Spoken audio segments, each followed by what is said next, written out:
Les voy a hablar, esto va a ser una conversación un poco pensando en voz alta con ustedes y hablar sobre la accesibilidad universal como un enfoque que aporta para que tengamos una arquitectura mucho más humana y que tenga, por lo tanto, también mayor calidad.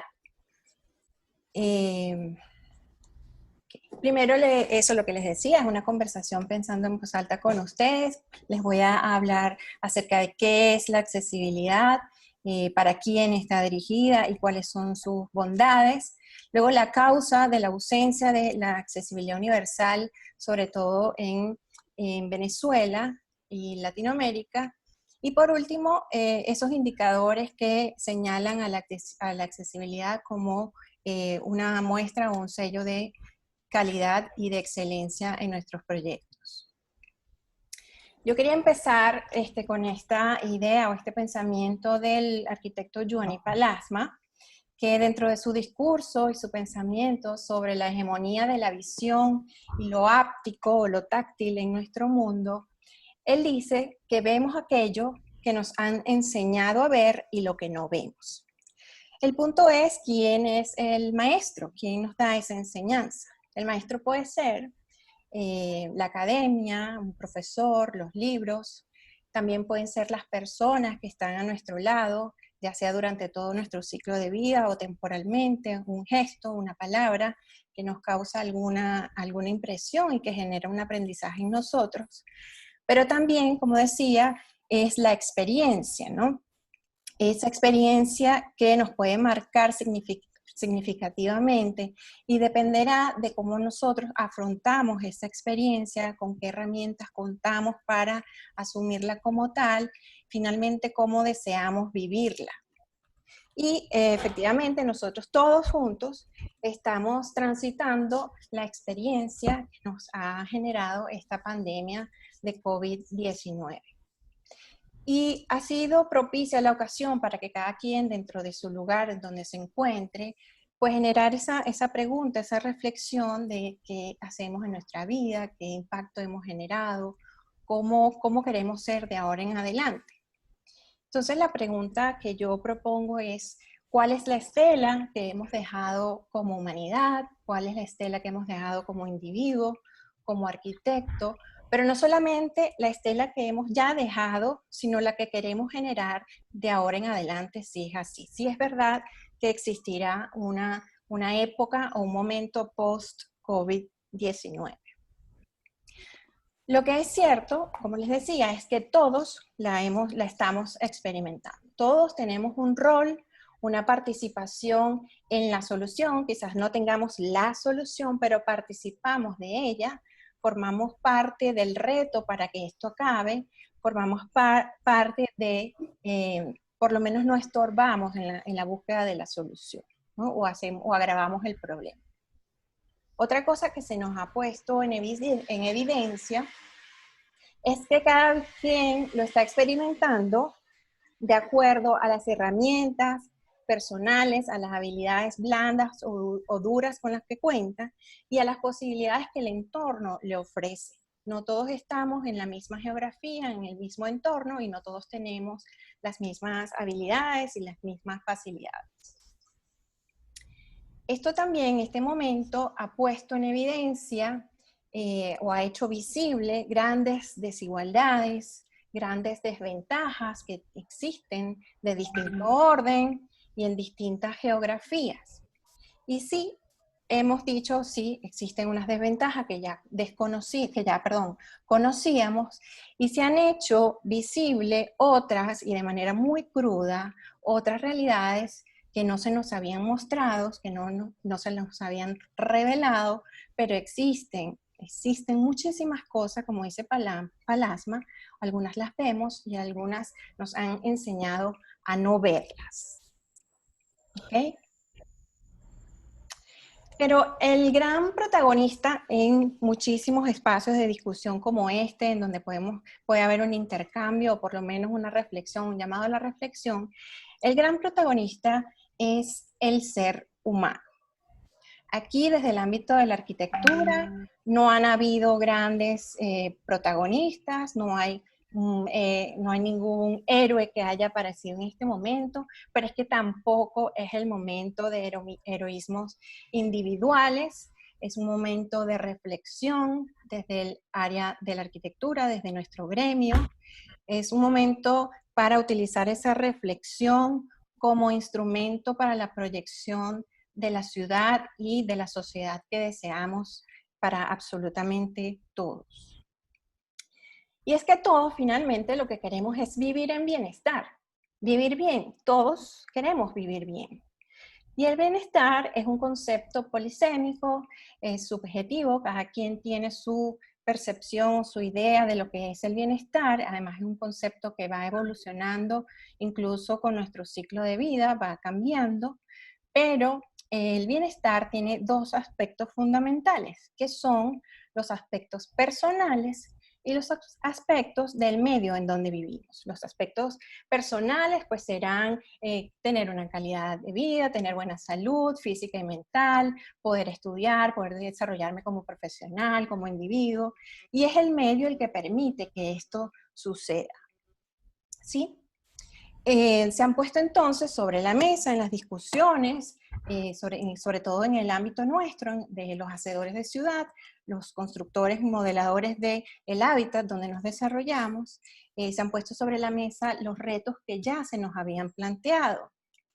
¿Qué queremos? Queremos entonces ciudades más justas, ciudades vitales, equitativas, solidarias, sostenibles, dignas. Para mí la dignidad es fundamental en lo que nosotros hacemos, en nuestro quehacer, brindar dignidad al ser humano, que nuestras ciudades sean seguras y que sean inclusivas.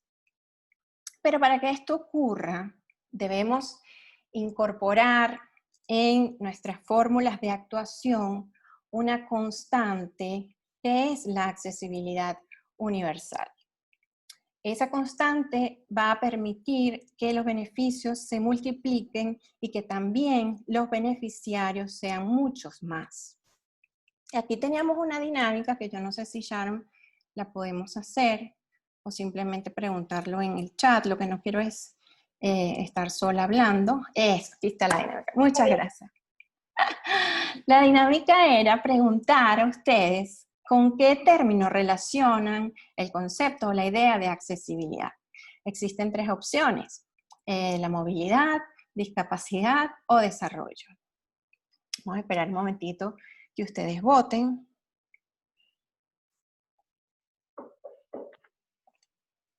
Hasta ahora han votado el 41% de la audiencia. Vamos a esperar a que llegue por lo menos a un 70, un 80 para finalizar la votación.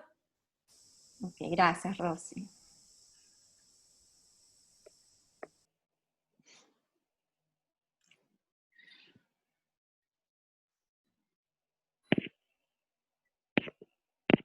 Está cerrado.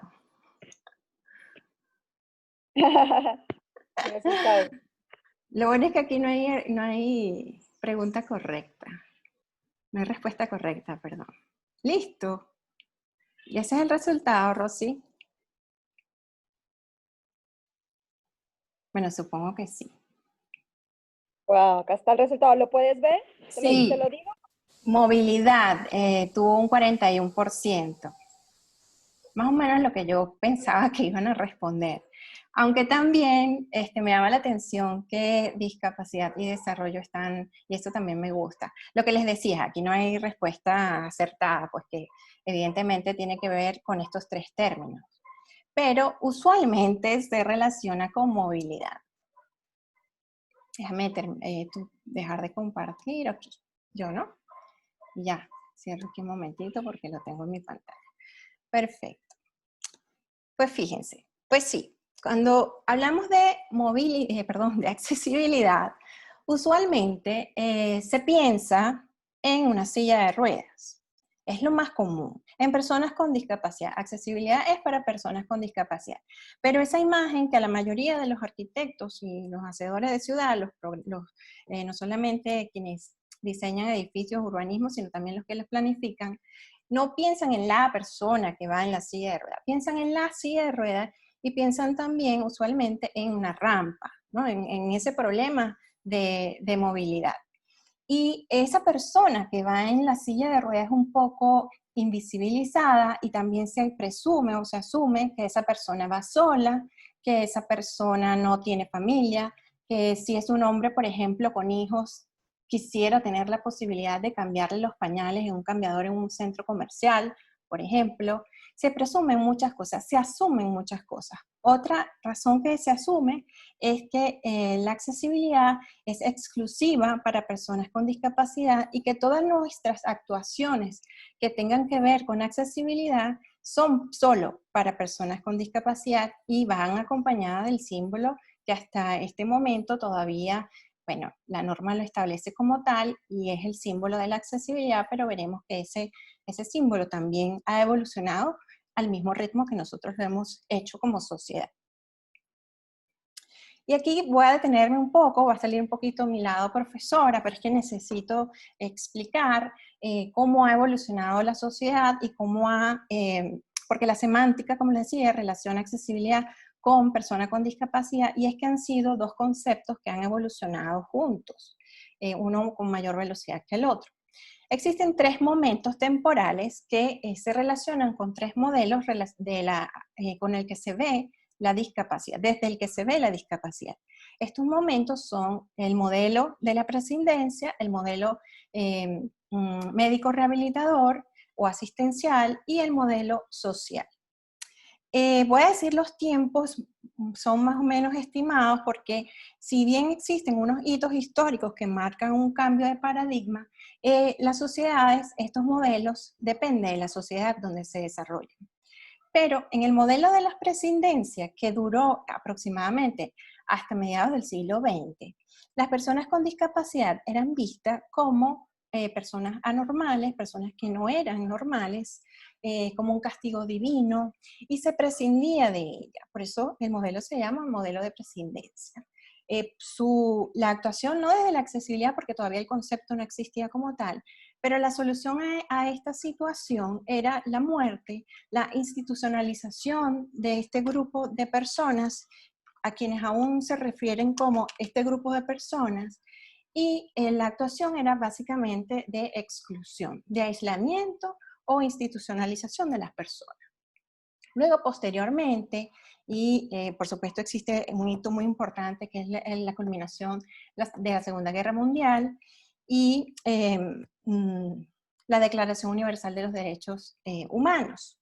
Aquí, la persona con discapacidad es vista no solamente como un enfermo, sino también como un paciente, porque todos estos veteranos que regresan de la guerra, luego de haber dado todo por su país, algunos regresan con consecuencias como amputaciones o trastornos mentales, y entonces se unen a todo el movimiento de personas con discapacidad que luchan por que sean considerados como personas, como ciudadanos y parte de la sociedad.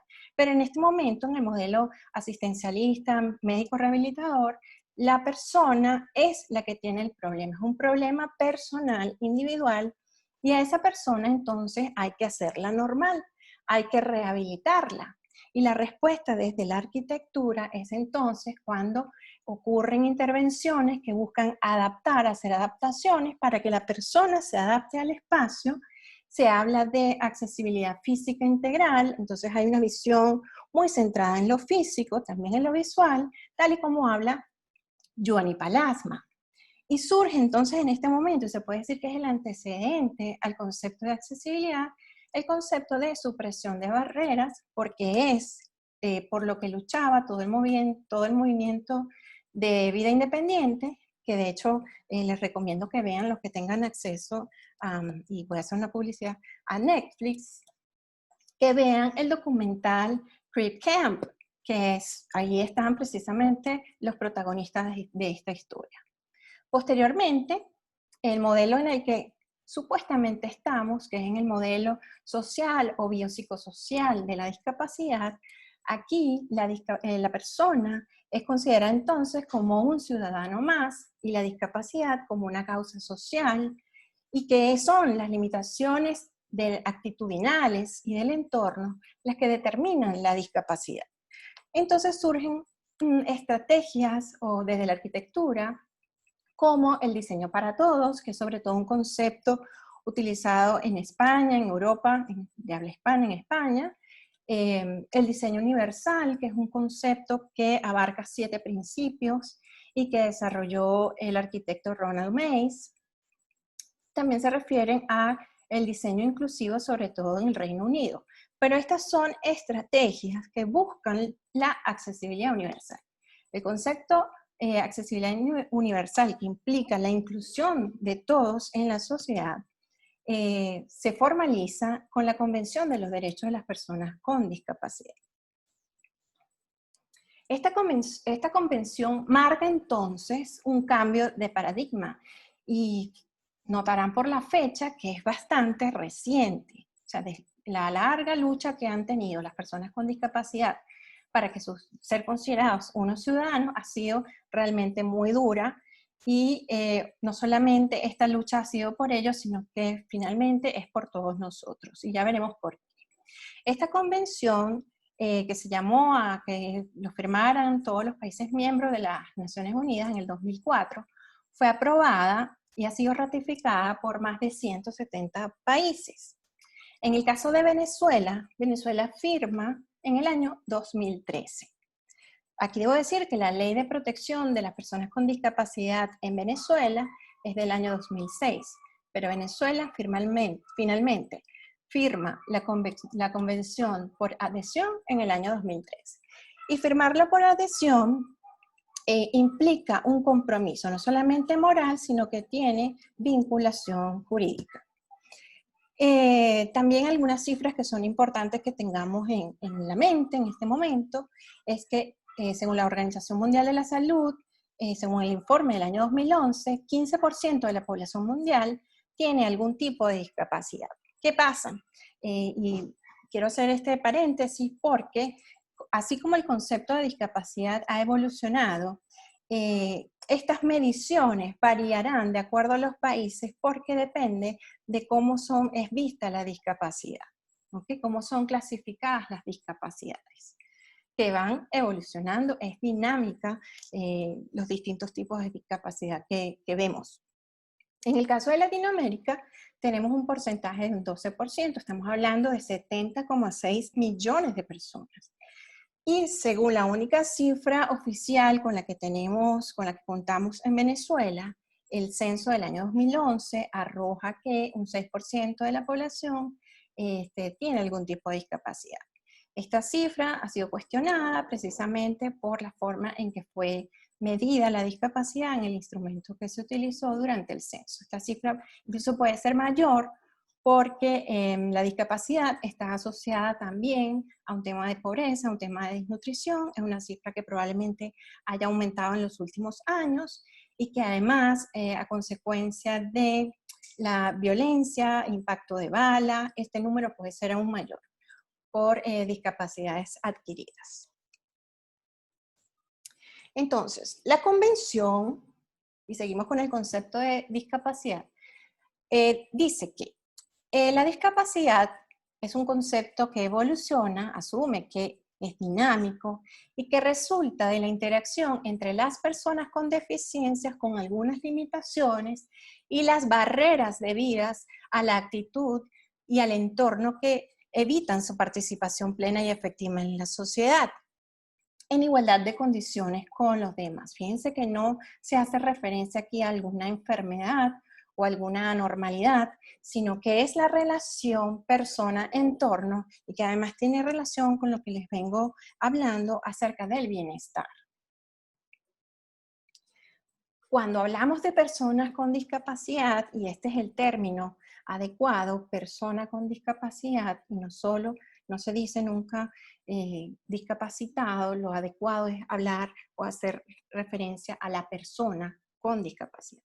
Usualmente nos imaginamos a una persona con discapacidad visual, a una persona con discapacidad motora, una persona de baja talla, una persona con discapacidad cognitiva, usualmente la imagen que se nos viene es una persona con síndrome de Down, y una discapacidad auditiva o un sordo, que también en algunas sociedades se cree que todos los sordos tienen implante coclear o algún dispositivo de ayuda técnica y no todos lo tienen, ni a todos les gusta tenerlo. Pero resulta que todas estas personas que ven en esta próxima imagen, sé que la imagen va llegando un poco más lenta a ustedes, pero ya podemos hablar de que todas las personas que están en esta gráfica pueden estar en una situación de discapacidad, ¿ok? Vemos las tradicionales imágenes de la persona con discapacidad visual y física, pero también, ustedes no sé si veían mi cursor, este joven, este señor que tiene en ese momento una limitación porque está cargando a sus niños, pues tiene una limitación temporal en la movilidad. La señora de la tercera edad también, por un tema generacional, no quiero estigmatizar la vejez, pero existe biológicamente algunas disminuciones, aunque hay personas de la tercera edad que están mejor que nosotros. Yo espero llegar bien a la vejez. Cuando somos madres y tenemos un coche, todas las mujeres que hemos sido madres y que hemos ido a alguna ciudad y hemos transitado algunas aceras, es imposible moverse sin ayuda. Hay cero autonomía, y mucho menos subir unas escaleras. Yo les podría decir que este joven guapo que está llevando una maleta tiene una discapacidad cognitiva y es invisible su condición, no se la vemos. Es imposible determinar a simple vista que es una persona con discapacidad. Puede ser una persona sorda, puede ser incluso una persona con altas capacidades, porque no solamente se trata de discapacidades que disminuyen, sino también que fuera de esta norma y de esta mayoría, pues superan a la mayoría, no solamente va por debajo, sino también por encima. Podemos ver esta niña que tiene unas limitaciones en la visión, pero no sabemos si tiene alguna otra discapacidad. Cuando estamos en gestación y dependiendo del tamaño de nuestra barriga, pues tenemos dificultades para respirar, dificultades para movernos, no vemos fácilmente, yo tengo 3 hijos y les puedo asegurar, no vemos fácilmente las escaleras, los escalones cuando vamos bajando, no las percibimos, tenemos que, bueno, rezar que no nos peleemos un escalón.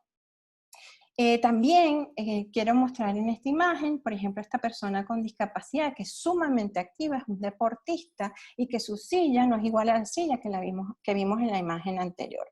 Por lo tanto, también cuando hablamos en estándares de dimensiones hay que tener cuidado con eso. Además que las sillas y las ayudas técnicas forman parte de las personas con discapacidad. Entonces debemos considerar todos estos elementos.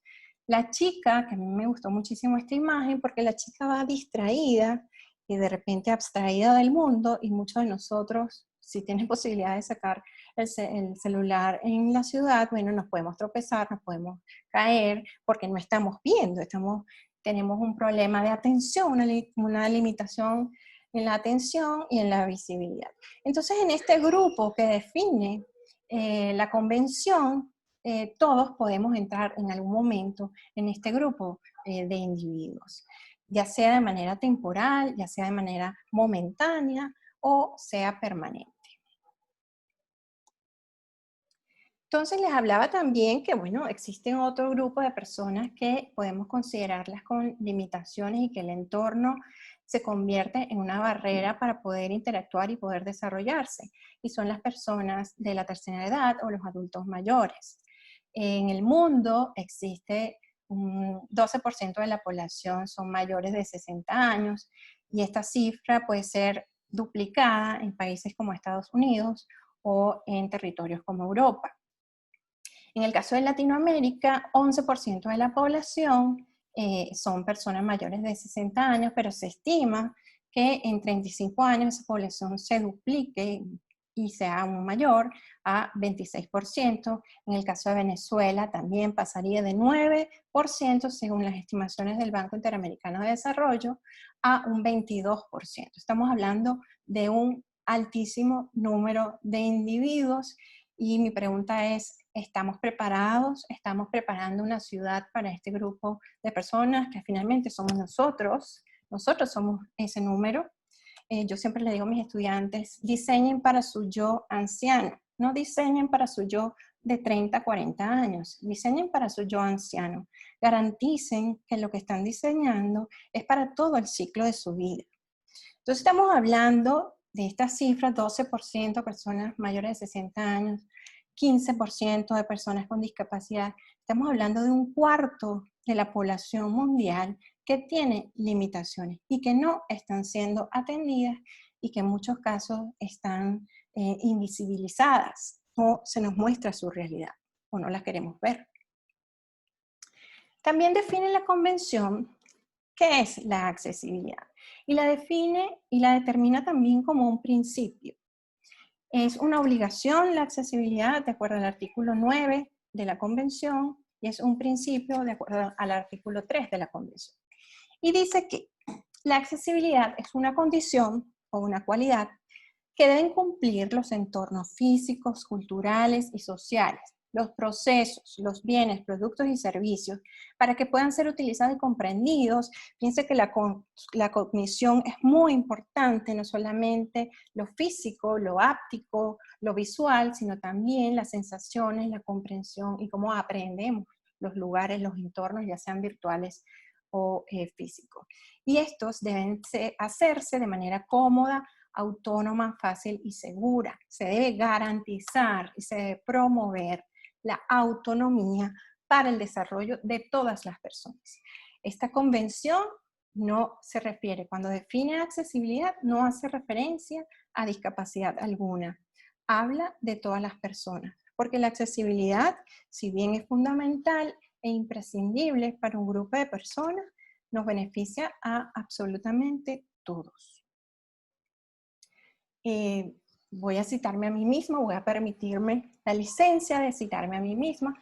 Para mí, la accesibilidad es una cualidad que permite que los entornos, productos y servicios sean empáticos. Y empático no es simpatía o lástima, ¿ok? Y es con la comprensión de la diversidad humana, sin necesidad de colocar etiquetas, es entender que absolutamente todos somos diversos, distintos e imperfectos. Es además una cualidad que posibilita, que incluye, que dignifica, que autonomiza, que democratiza o permite el ejercicio pleno de la democracia, que permite ofrecer opciones. Siempre también hago referencia que la accesibilidad no es otra cosa que brindar alternativas, brindar opciones. No hay que imponer las cosas, hay que brindar opciones, libertad de decisión. Por lo tanto, como repito, es una cualidad que brinda libertad y que permite el desarrollo del individuo en cada etapa de su vida y por lo tanto de la sociedad. En la accesibilidad universal como disciplina, orbitan distintas disciplinas. Unas son del campo técnico y otras son más hacia lo social. Un buen consultor de accesibilidad sabe que debe trabajar en equipo, que no solamente con distintos profesionales, sino con las personas a las que va a atender. Aquí estamos hablando de disciplinas que se cruzan como la ergonomía, como el diseño accesible, que no es lo mismo a diseño universal, ni es igual a diseño inclusivo. No son equivalentes, cada uno atiende y responde como estrategia de manera distinta, pero todas suman a la accesibilidad universal y al diseño universal. Otras disciplinas que también vemos mucho, se nombran mucho como la Human Centered Design o el UX Design, el User Experience Design, también se incorporan en todo lo que tiene que ver con la accesibilidad universal. Porque la accesibilidad universal busca tender puentes entre, repito, la persona y el entorno, la persona y el medio. Y eso es lo maravilloso de la accesibilidad universal. En la convención, si bien lo que les decía, hay muchas disciplinas que orbitan y que participan, unas más, otras menos, depende de en qué área, en qué ámbito se está actuando con metodología de accesibilidad universal, pero en la convención se establece que la accesibilidad se logrará aplicando o implementando estrategias de diseño universal y define que el diseño universal no es más que crear productos, entornos, programas y servicios que sirvan a todas las personas sin necesidad de adaptaciones. También incluso se habla, no en la convención, sino entre entre el gremio de especialistas en accesibilidad universal, que la accesibilidad universal, y es una idea y un concepto que ha presentado el arquitecto Enrique Rovira Veleta, habla de la accesibilidad desapercibida, pues que no debe destacarse, sino que debe ser parte del diseño, debe integrarse, pero hay discusiones con él porque hay sociedades que sí necesitan que se note la accesibilidad universal, un poco también para sensibilizar y que se note que sí funciona para todos, ¿no? Pero la idea es que esta incorporación de este ingrediente más en nuestra fórmula sea lo más natural posible y que efectivamente logre lo que busca, que es la participación y el beneficio de todos, por igual. El diseño universal, entonces, precisamente por su condición de incorporar a todos o la mayor cantidad posible de individuos, porque también se habla de no, que la accesibilidad universal es una utopía. Los que piensan y dicen que la accesibilidad universal es una utopía es porque no entienden que se trata de brindar opciones. Y otros conceptos que un poco más adelante vamos a ver y que, bueno, tumban un poco la idea de la utopía. El diseño universal previene la estigmatización, por lo tanto la segregación, y por lo tanto también pues, facilita la verdadera inclusión de las personas. Entonces ya esa idea que tenemos, poniéndola en una figura de la accesibilidad, no pensamos en esa imagen de persona en silla de ruedas, en ese símbolo internacional de la accesibilidad, sino que también la ONU ha ido incorporando este otro icono que venga a su lado, no sé, derecho o izquierdo, que es un círculo que hace referencia al entorno y la figura central es a la persona. Por eso insisto en decirles reiteradamente, para que quede clara la idea, que la accesibilidad universal busca tender puentes entre la persona y su entorno. ¿Cuáles son los ámbitos de actuación de la accesibilidad? Muchos de ustedes deben tener algún dispositivo electrónico inteligente y bueno, cuando no ven algo muy bien, amplían el tamaño de la letra, dependiendo del espacio en donde estén, aumentan la iluminación o la disminuyen.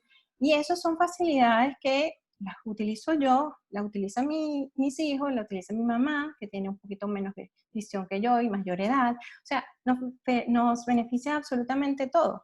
Y es parte de la propuesta de los desarrolladores de, por ejemplo, dispositivos electrónicos, como, bueno, que están entregando un plus, algo adicional, que beneficia también a todos. Entonces la accesibilidad está presente hoy en día en muchas cosas que tenemos a nuestro alrededor, pero que no nos damos cuenta porque creemos que los arquitectos, y estoy hablando de una generalidad, se relacionan solamente a personas con discapacidad. Pero los ámbitos de actuación de la accesibilidad son, por ejemplo, en el área del urbanismo, en la edificación pública y privada, en la comunicación y señalización. Y aquí les quería dar, por ejemplo, un ejemplo. Si nosotros vamos a un país en donde no hablamos el idioma, tenemos una barrera del idioma. Y ya por allí estamos, digamos, en situación de discapacidad, por decirlo así. Tenemos una limitación. Y agradecemos mucho si contamos con un mapa que podemos entender perfectamente, con señalización, señalética, con un sistema de wayfinding que nos guía y nos orienta en la ciudad. Y eso es accesibilidad universal. También la accesibilidad en el transporte, que no es solamente la unidad de transporte, aquí la accesibilidad tiene que ser vista desde la visión sistémica, no solamente es la unidad, es también digamos, el puesto de parada, el puesto como tal debe ser accesible, todo el recorrido para llegar a él, la distancia, los tiempos de espera, y entonces empiezan a vincularse con sistemas de comunicación. Como ven, estos no son elementos aislados, simplemente son ámbitos, pero pueden estar uno relacionado con otro, y por eso hago referencia a la visión sistémica de la accesibilidad. También abarca temas como la dotación y el mobiliario, y esto es muy importante, sobre todo cuando vamos a atender un caso particular, debemos conocer las necesidades de las personas en ese momento en que son atendidos y lo que aspiran en el futuro, en su vida, cómo es la progresión, cómo creen que será su ciclo de vida, porque en esta área de la dotación inmobiliaria es muy importante los detalles. También el patrimonio, la accesibilidad al patrimonio es una especialidad más, es una, digamos, una línea de actuación de la accesibilidad que está también tomando muchísimo auge hoy en día. Accesibilidad en los entornos naturales. Todos deberíamos tener la posibilidad de hacer senderismo sin importar, por ejemplo, la situación de movilidad que tengamos. Deberían haber posibilidades, opciones, alternativas. En la imagen, por ejemplo, es de un recorrido en Barcelona, donde hay unos dispositivos museográficos que emiten una comunicación al visitante, donde puede a través de sistemas de tacto, y entonces empezamos a hablar de los 5 sentidos, pueden recorrer el lugar. Otro ámbito puede ser el de ocio y la cultura, la accesibilidad a los museos, la accesibilidad a los medios audiovisuales, accesibilidad al cine, al teatro. Se implementan sistemas para que puedan ser accesibles para todos. Y no es que se puedan, es que se deben, nuevamente repito, porque la accesibilidad es un derecho humano. Otro sector que también está teniendo mucho protagonismo, el tema de la accesibilidad, es en el turismo. De hecho, recientemente miembros de la Organización Mundial de Turismo, que es una de las áreas de los sectores más golpeados por este tema de la pandemia, han dicho que la accesibilidad universal es uno de los caminos para salir de la crisis por el tipo de población que visitarían las instalaciones. ¿Por qué les voy a decir? Porque si hablamos solamente de personas con discapacidad, pues las personas con discapacidad son fieles a aquello que atiende sus necesidades. Entonces son clientes que regresarán a las instalaciones, no solamente turísticas, pero el sector turismo lo tiene claro, ya lo conoce, sino que también son poblaciones que no viajan solos, entonces son multiclientes. Y también esta situación multigeneracional que nos hablaba en la charla pasada Farid Chacón, pues hay que tomarlo en cuenta y está siendo tomado en cuenta en el ámbito del turismo. Pero si esto es tan maravilloso, si yo se lo he dicho aquí, es tan maravilloso y nos beneficia absolutamente a todos, ¿por qué las edificaciones y ciudades no son accesibles para todos? Incluso aquellas de países desarrollados. Pero en los países en vías de desarrollo como el nuestro, como Venezuela, difícilmente encontramos accesibilidad en nuestros entornos. Las razones son muchas, yo voy a apuntar aquí algunas, pero sobre todo una frase que yo digo frecuentemente y que, ¿por qué no existe la accesibilidad? Porque la accesibilidad va más allá de la norma, va más allá de la rampa. Cuando uno habla de accesibilidad, inmediatamente los conocedores de la norma, más no especialistas en accesibilidad, fíjense que hablo de especialista porque nunca un especialista en accesibilidad universal se referirá a sí mismo como experto, porque la diversidad humana necesita un constante aprendizaje y actualización. Entonces esto va más allá de la norma. Yo voy a apuntarles acá 6 razones principales que no solamente he detectado yo, sino que esto lo respaldan organizaciones como World Enable o la CEPAL. Una de las razones es la que hemos hablado, la poca conciencia y comprensión de la accesibilidad, sus valores, sus beneficios, a qué población va dirigida, esa herencia de estigmas que tenemos en relación al concepto, que lo relacionamos directamente o solo con movilidad o solo con discapacidad. También la estandarización de las personas. Usualmente diseñamos para la mayoría y no para todos. Y yo ahora digo que esa es una curva, esa campana de Gauss, es otra curva que tenemos que aplanar para poder incluir a la mayor cantidad de personas y por lo tanto hacer mejor nuestro trabajo. También se debe a la poca difusión y formación. Ay, alguien está rayando. poca difusión y formación de los profesionales involucrados en el diseño del hábitat humano. Pero esto no lo digo, no lo comento aquí juzgándolo, porque a mí, cuando yo estudié arquitectura, a mí nadie me habló de esto, y ya yo les he hablado un poco acerca de cómo ha evolucionado el concepto, y cómo recientemente, apenas en el 2013, Venezuela firma la convención.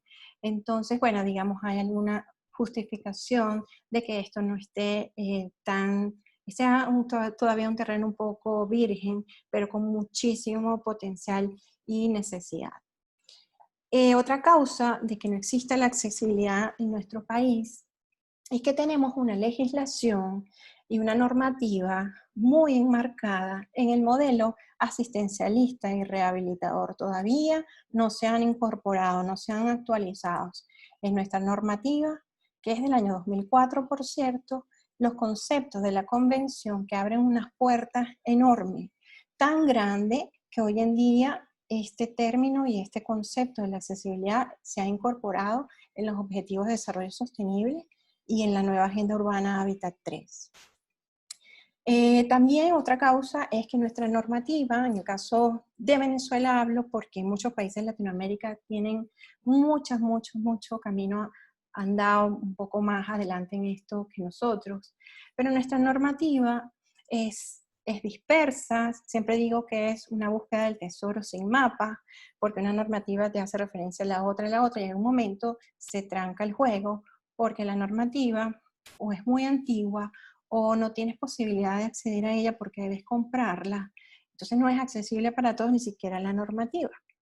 Además que la que es existente en el área de accesibilidad, repito, es incompleta, es poco ilustrativa, y cuando digo que es inaccesible es no solamente porque donde la buscamos no está fácilmente, no la podemos adquirir fácilmente, no solamente nosotros los técnicos, sino también el resto de la comunidad, porque es una herramienta para ellos verificar si algo realmente está bien hecho y, bueno, recurrir a las instancias correspondientes.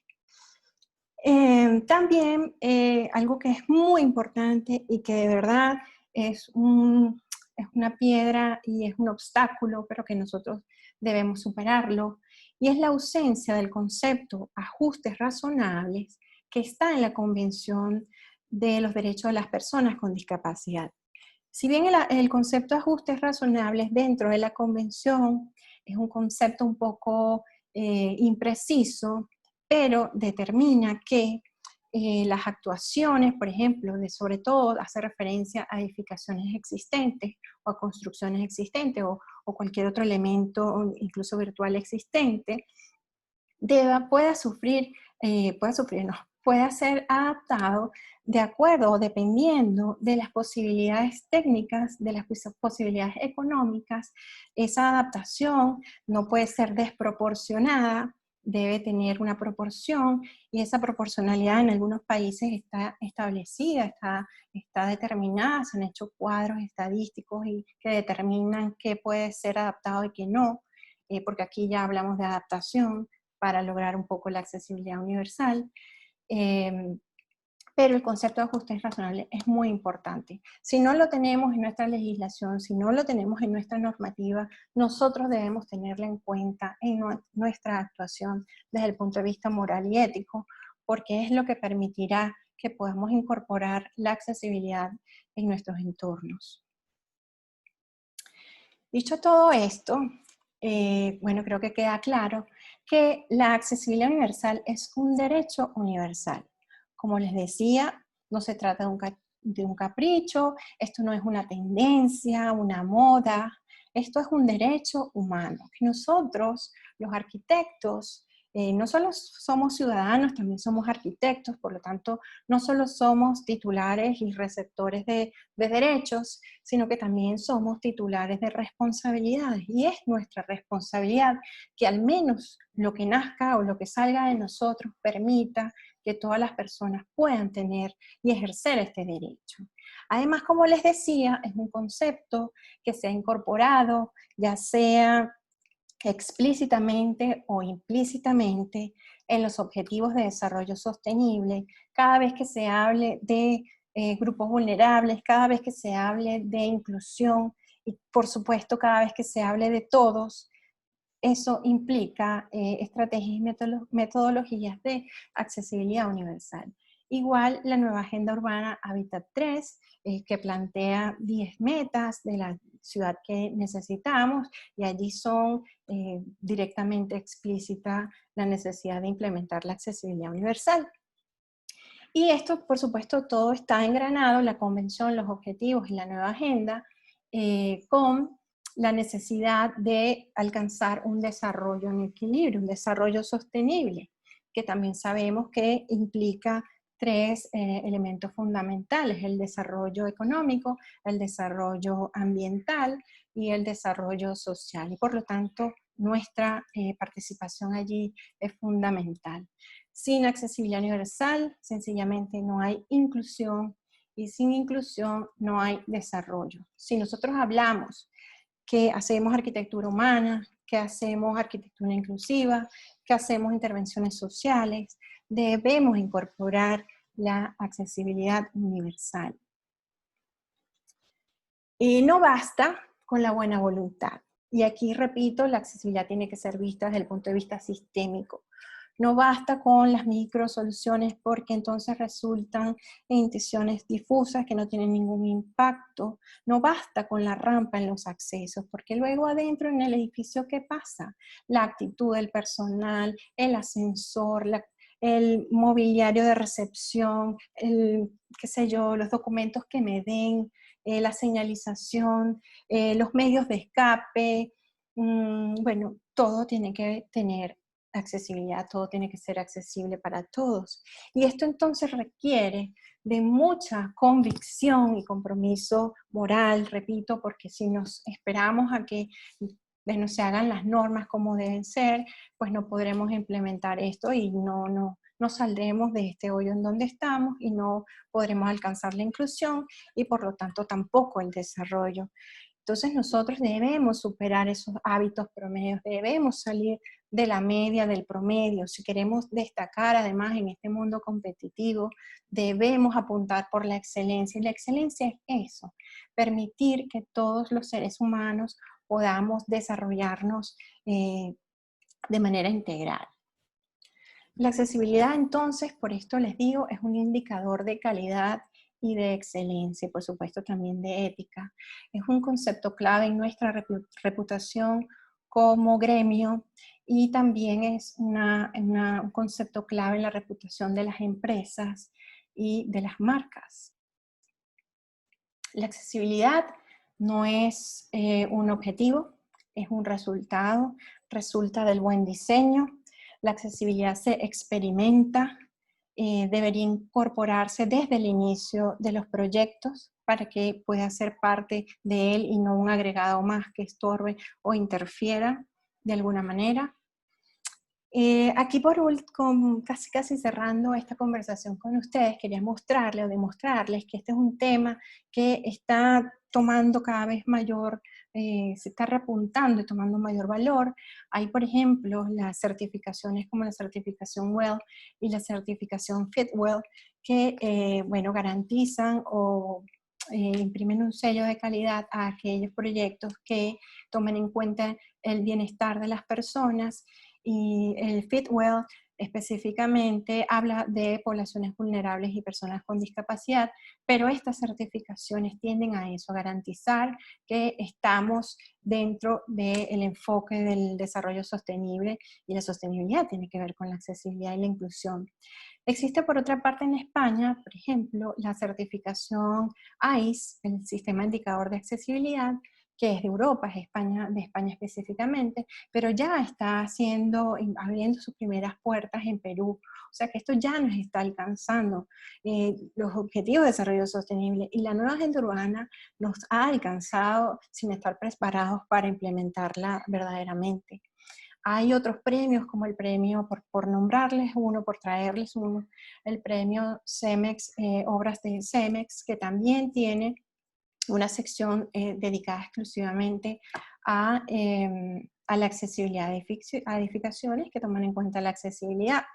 Hace poco estuve en una conversación, en un webinar, y tuve la oportunidad de hacer una pregunta directa a un representante del Banco Interamericano de Desarrollo y le pregunté, por supuesto, siempre pregunto, cuando me lo permiten, en cualquier espacio, acerca de la accesibilidad. Y ella me decía que en este momento, para sus proyectos, para los financiamientos que ellos dan, que los proyectos que hacen, están tomando en cuenta cada vez más aquellos proyectos, aquellas propuestas que consideren la accesibilidad. Lo mismo ocurre con la CAF.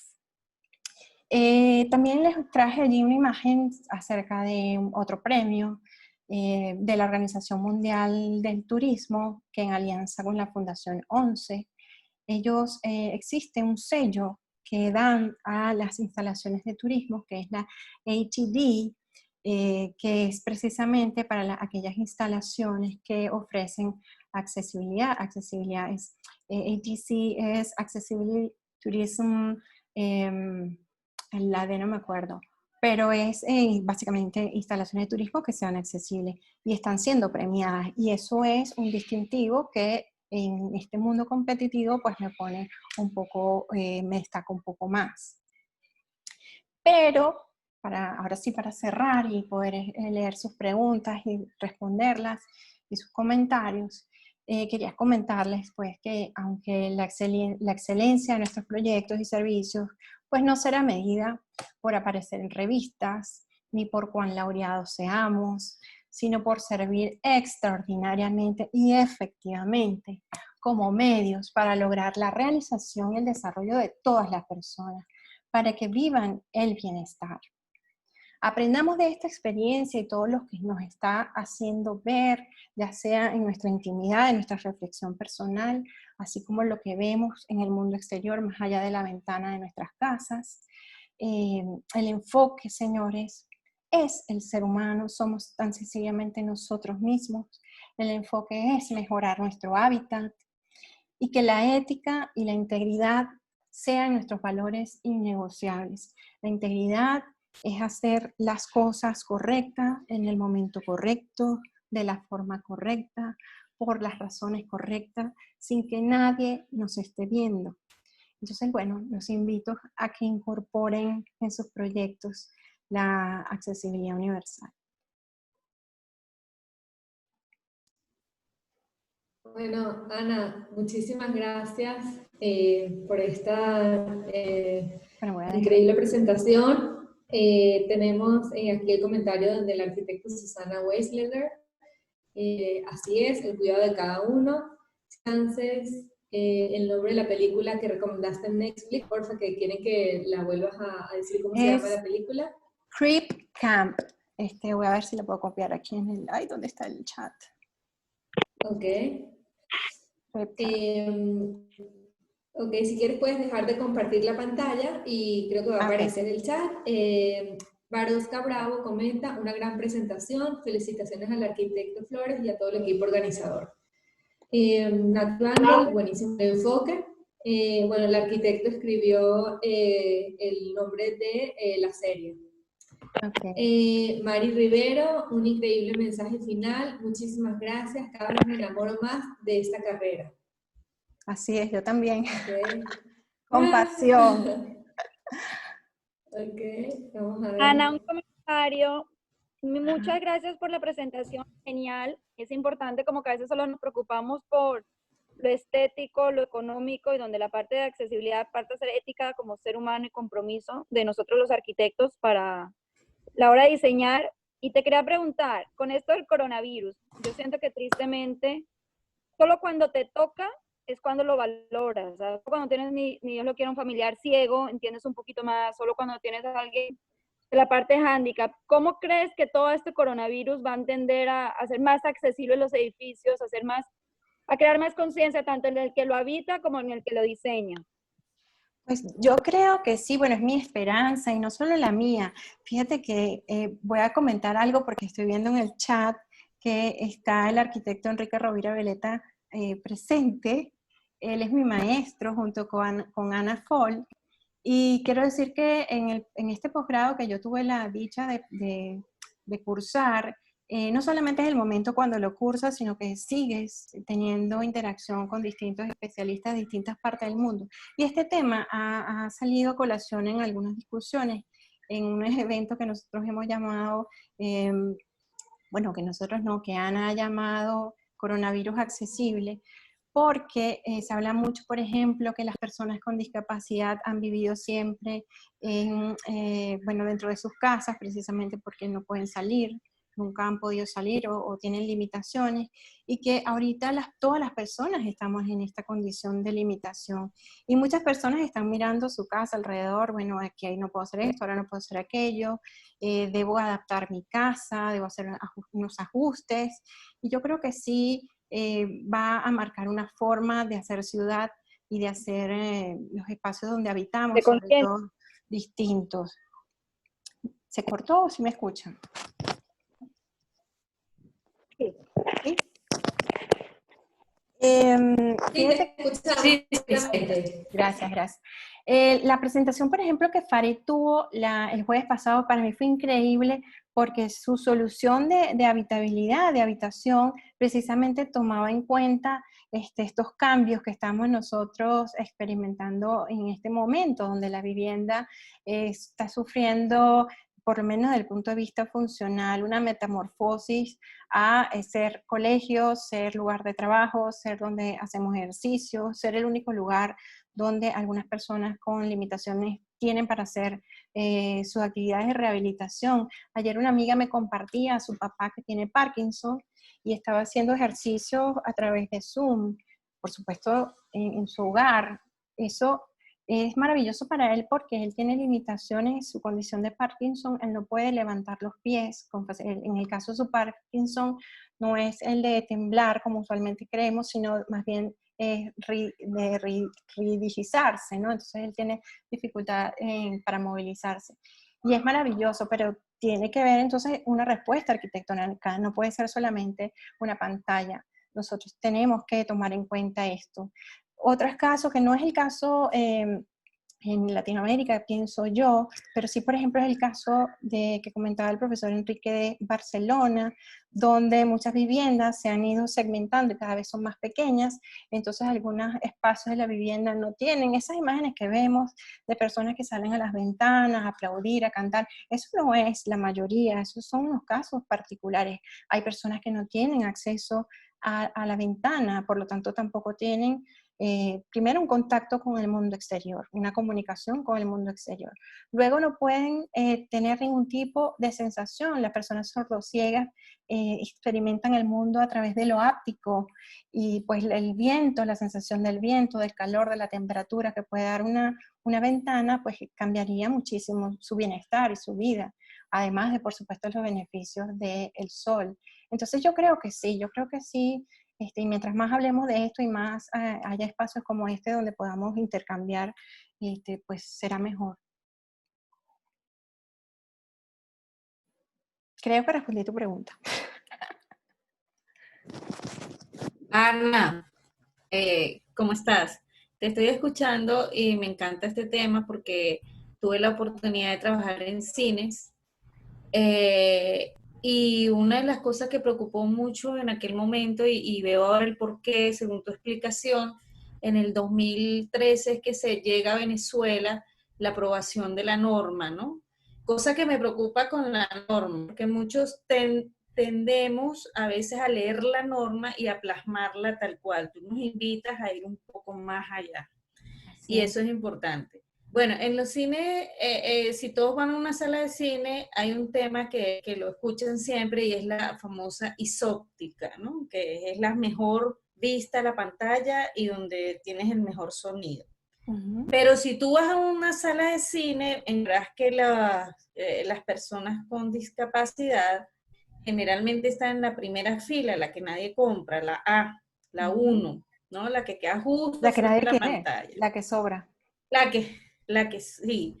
Entonces, en aquel momento, en el 2013, un grupo de arquitectos que entramos a trabajar a esta empresa, nos preguntamos, ¿pero por qué? ¿Por qué una persona con discapacidad no puede esta silla que le provoca, ¿no? O sea, y eso era importante para nosotros en ese momento.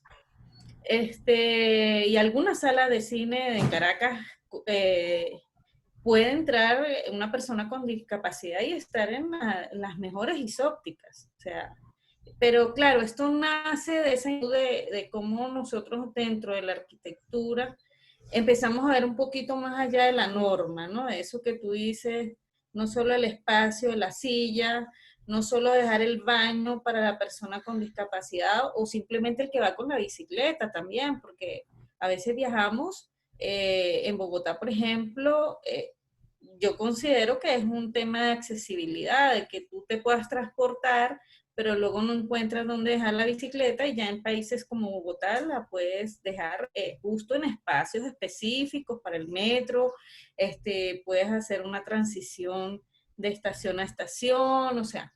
Y bueno, me encanta tu ponencia porque me hizo pensar ir un poco más allá, ¿no? De la ciudad, de lo que estamos viviendo, más que el acceso. Yo estaba un poco confundida, Ana, y te iba a preguntar, confundida con la palabra accesibilidad y movilidad. Para mí hubiese sido, o sea, la palabra accesibilidad todavía me lleva a la norma. No sé si eso sucede en el campo, que tú lo ves, que tú lo estás visualizando y las personas que se están preparando con este tema. Yo lo veía más como movilidad, no sé, o sea, lo veía más como cómo accedes tú, ¿no? Cómo Por eso estás en el sitio adecuado como el cine. eso también tiene que ver con accesibilidad. No, por eso es que yo les hice la pequeña encuestita y puse la palabra movilidad, porque usualmente se relaciona, la semántica va directo a movilidad y directo a normativa, y nuestra normativa es muy limitante, es enfocada en lo físico y en lo visual y deja absolutamente por fuera todos los cognitivos y otros elementos sensoriales. Porque, por ejemplo, en el caso que tú hablabas del cine, que, bueno, existen algunos lugares para la persona en la silla de ruedas, seguimos pensando exclusivamente en la persona en silla de ruedas, pero yo también podría ir al cine con mi coche, con mi bebé, que, bueno, hay momentos, hay cines que promueven que tú puedas ir con tu niño, ¿no? Porque usualmente no quieren que vayan niños porque molestan y tal, pero hay cines que promueven que haya una función que sea solo para mamás y familias con niños pequeños. Entonces también ese espacio no debería estar señalizado con el símbolo internacional de accesibilidad que conocemos, sino que sea el espacio que puedo utilizar yo en algún momento, qué sé yo, hice compras en el centro comercial y donde dejo las bolsas. Por lo general tenemos que bajar al carro, dejar todas las cosas y subir, ¿sí o no? Entonces, bueno, también se trata de alternativas. Y a la hora de comprar el ticket del cine, entonces que tú puedas, ahora tenemos la facilidad, algunos, de comprarlo por internet. Bueno, esa página web tiene que ser accesible. El intercambio cuando nosotros compramos el ticket, si es en la taquilla, ¿dónde está la taquilla? ¿Qué altura está la taquilla? En los Cinex. ¿Tú crees que un niño alcanza? Ve al chico que no existe esa posibilidad. Luego en la comunicación, existe un elemento ahí que escucha una voz distorsionada. ¿Existe alguna posibilidad de que una persona sorda pueda adquirir el ticket? ¿Puede haber una película? ¿Alguna alternativa que le describa, de forma textual lo que está ocurriendo? Eso también forma parte de la accesibilidad en el cine. Debería ser todo un paquete de propuestas. Y que si algún cine en Venezuela incorpora esto, pues se va a destacar del resto definitivamente. Sí, sí, es verdad. Bueno, gracias, de verdad. Gracias a ti. Ana, está escribiendo Ana Pellejero y dice: hola, desde Rosario, Argentina, estoy trabajando en discusión para más inclusión. No soy arquitecta y pregunta, ¿aún así puedo especializarme en accesibilidad? Sí, señor. Bueno, y voy a repetir aquí a mi querido Enrique Rovira Veleta. Todo aquel que esté interesado en especializarse en accesibilidad universal, lo puede hacer. Lo que tiene que tener es vocación y este espíritu y esta ética y esta intención que tenemos nosotros de lograr un mundo mejor para todos. Un especialista en accesibilidad universal no tiene por qué ser solamente arquitecto.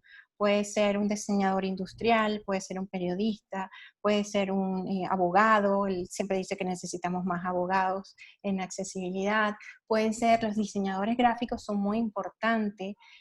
Todos aquellos que tú me hablabas allí, me comentaste que trabaja con difusión, pero por medios impresos, digitales, audiovisual, todos deben incorporar la accesibilidad universal. Así que sí, te invito a especializarte en esta área.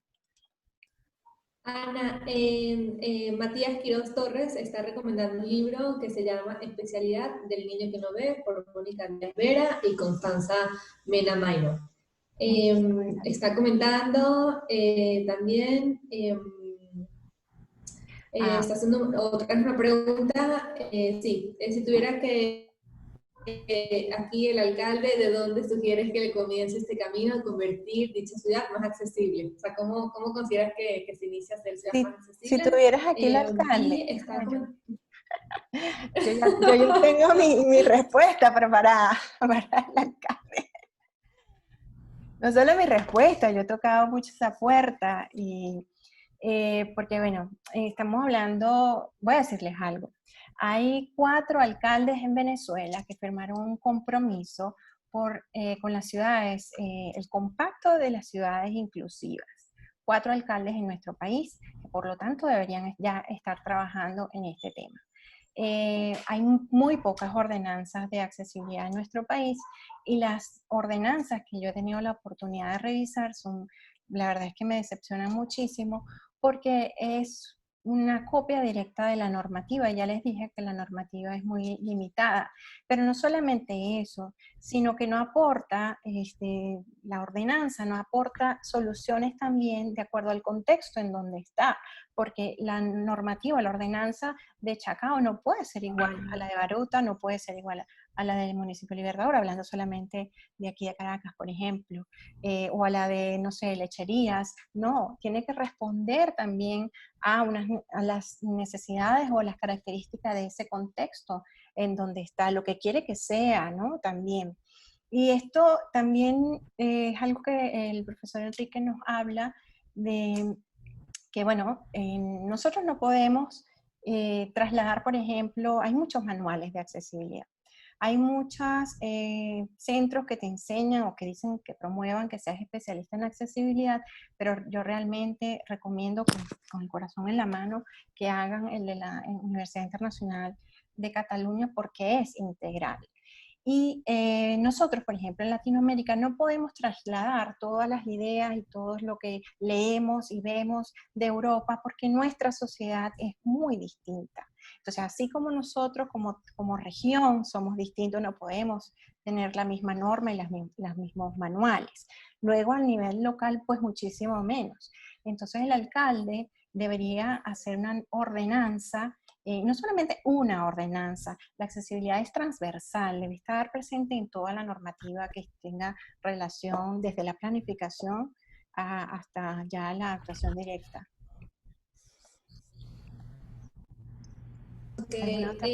Está comentando, sí, que hay 3 plazas disponibles para hacer ese posgrado, me encanta. Matías Quiroz Torres cita, entonces, ¿quién es realmente el discapacitado? ¿El niño que no ve o la ciudad incapacitada para acogerlo y congelar en sus espacios con aptitudes físicas, psicológicas, emociones y sensoriales distintas? Así es, y Matías. Pregunta Alexandra Costa si existe en Caracas algún posgrado de accesibilidad. No, Alexandra. Pero bueno, mi intención es, yo soy como una evangelizadora con este tema. Mi intención es formar a la mayor y poder asesorar y ayudar a la mayor cantidad de personas para que lo incorpore. Con lo que decía Matías, pues sí, mira, una persona con discapacidad visual, que es por ejemplo la referencia que tú haces, esa persona simplemente no ve o tiene una limitación en su visión. Ya, listo. Él es así. Él no tiene nada malo, nada bueno, nada más o nada menos. Él es así. Así como yo, Ana Cecilia, pues tengo unos rollitos por aquí, unos rollitos por allá. Soy un poco friki con algunos temas, incluyendo el de la accesibilidad. Y esos son mis defectos o mis virtudes. Yo soy así. Bueno, una persona con discapacidad, con limitación, bueno, le tenemos que poner la etiqueta de persona con discapacidad porque, bueno, hasta ahora nuestra sociedad lo determina así, pero es más allá que una persona con discapacidad, es simplemente una persona. La discapacidad se la impone, es el entorno, como bien lo has dicho, el medio, y no solamente físico, sino también actitudinal, y a veces también viene de su familia, pues probablemente, no en todos los casos, pero bueno, es por eso, por esa idea que se nos han sembrado y que todavía no ha llegado con naturalidad a nuestra sociedad. Ok. Vamos a ver más preguntas. Ok.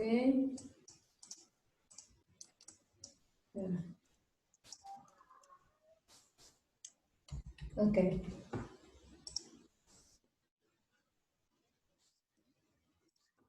¿Más preguntas?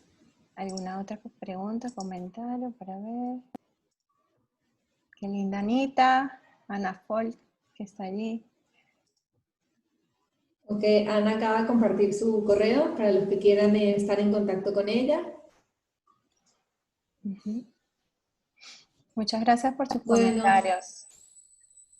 bueno, Ana, te queríamos agradecer en nombre de Open House, en nombre de Marketing en Arquitectura, en nombre de Women Design Miami y de todos los participantes en esta bellísima jornada. Y bueno, los invitamos a todos a mantenerse en contacto contigo. Me gustaría que cierres con tus redes sociales y bueno, seguimos, vamos que vamos. Vamos Ana, que tienes vamos. el cierre, entonces. Hashtag.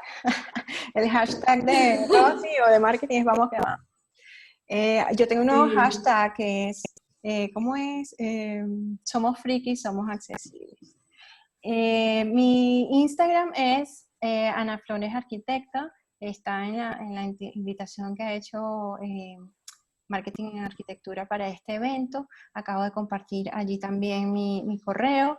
Próximamente tendré activo mi página web donde compartiré con ustedes pues todo lo que sé, un poco más a la mano. Y gracias a ti, Rosy, por este espacio que tanto hemos hablado para tenerlo, yo tenía como que muchas cosas aquí en la garganta por decir, y tú siempre me has invitado a que lo hagamos a través de Marketing en Arquitectura, y te lo agradezco un montón. Muchísimas gracias y mucho éxito en este Open House y a Marketing en Arquitectura. Bueno, muchísimas gracias a todos, así que seguimos en contacto, nos vemos Dios mediante la semana que viene con el Open House con la arquitecto Vivian Demo, nos va a contar sobre un proyecto en particular, va a estar también súper interesante, así que bienvenidos todos y bueno, gracias a todos por estar aquí y seguimos. Gracias a todos. Vamos a finalizar.